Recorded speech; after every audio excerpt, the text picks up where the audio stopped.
pendeta pendamping Niko Thomas Lalai dari GSJA.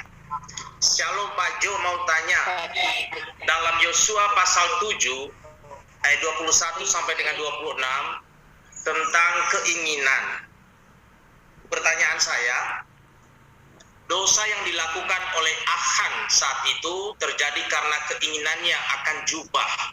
Pertanyaannya adalah, mengapa sehingga anak-anaknya dan hartanya yang menjadi korban, Pak?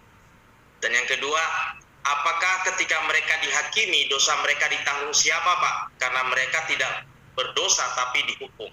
Mohon pencerahan. Ya, jadi kasus Achan itu satu kasus ya, di mana pada saat itu jelas-jelas yang namanya orang Israel di bawah kepemimpinan Yosua itu tidak bisa menghadapi benteng Jericho. Tidak bisa menghadapi benteng Jericho. Dan hanya dengan pertolongan Tuhan mereka bisa. Dan yang dilakukan oleh Tuhan bukannya orang Israel itu berperang dengan orang Jericho. Bukan. Kenapa? Kan dikatakan benteng Jericho begitu besarnya, ditambah lagi orang-orang di dalam juga begitu besar-besar badannya, yang disuruh hanya mengelilingi tembok Jericho. Hari pertama 1 kali, hari kedua 2 kali, hari ketiga 3 kali, sampai hari ke-7 7 kali dia kelilingi benteng Jericho, dan saat yang ke-7 mereka harus bersorak dan maju. Maka runtuhlah benteng Jericho itu, dan kalahlah orang-orang Jericho. Dan sebelum itu dilakukan, Allah berfirman kepada Yosua, yaitu apa?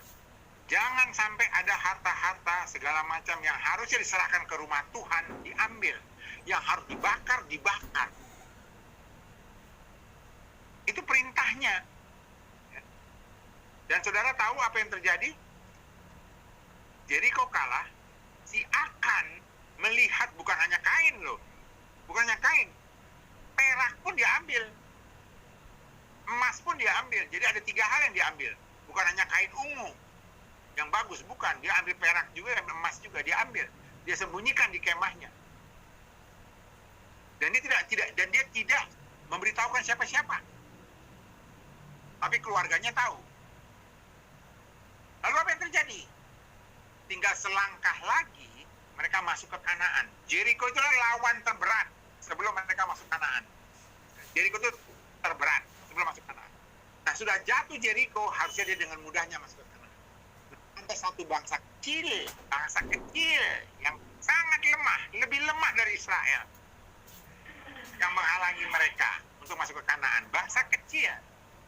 Maka Yosua menyuruhlah pasukannya menyerang. Apa yang terjadi? Melawan bangsa yang lebih lemah, kalah Israel.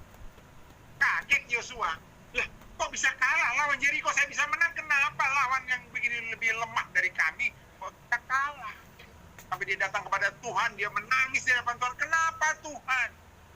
Lalu Tuhan membuka, karena ada salah satu di antara engkau itu yang nanti aku.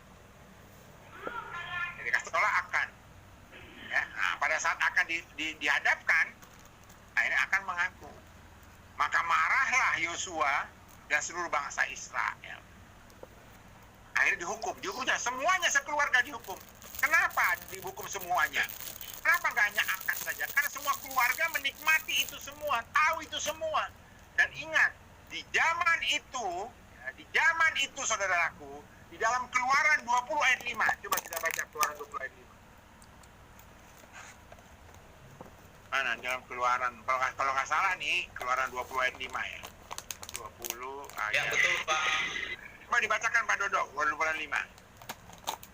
Jangan sujud menyembah kepadanya atau beribadah kepadanya, sebab aku Tuhan Allahmu adalah Allah yang cemburu, yang membalaskan kesalahan bapa kepada anak-anaknya, kepada keturunan yang ketiga dan keempat dari orang-orang yang membenci aku. Jadi jelas gitu loh. Itu sudah disampaikan jauh sebelum kasus Yosua.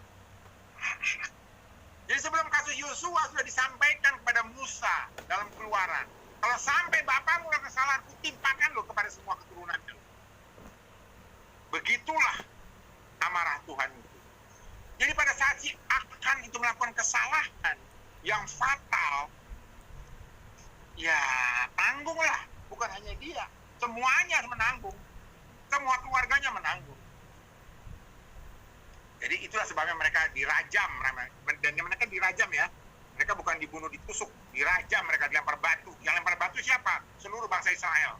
Lempar batu sampai mati mereka semua.